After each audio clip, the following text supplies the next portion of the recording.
వాళ్ళు కూడా చేయొచ్చు అనే ఎగ్జాంపుల్ నేనే కావచ్చు. బాగా చదువుకున్న వాళ్ళు ఎవరు ఈ ఫీల్డ్కి రారు.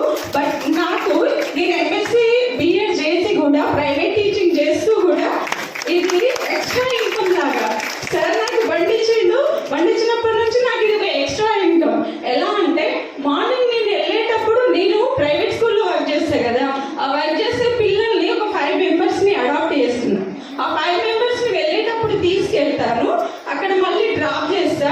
డే మొత్తం అక్కడ నుంచి ఆటో డ్రైవర్ డ్యూటీ దిగి టీచింగ్ తర్వాత మళ్ళీ 4కి రిటర్న్లో మళ్ళీ ఆ 5 మెంబర్స్ని తీసుకెళ్ళి మళ్ళీ జాగ్రత్తగా వాళ్ళ ఇంటి దగ్గర దిగబెడతా.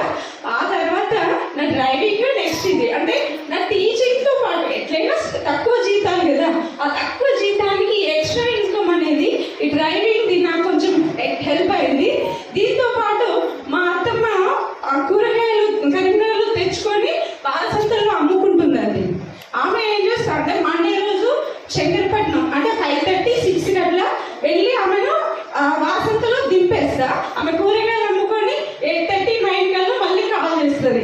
నైట్ టైం కాబట్టి నేను మా సార్ మేమిద్దరం వెళ్తాం, వీలైనప్పుడు నేను ఇద్దరం వెళ్ళి మళ్ళీ ఆమెను తీసుకొచ్చుకుంటాం. అంటే నా ఫ్యామిలీకి అయితే బండి సంజయ్ సార్ ఇచ్చిన ఆ బండి చాలా హెల్ప్ అవుతుంది.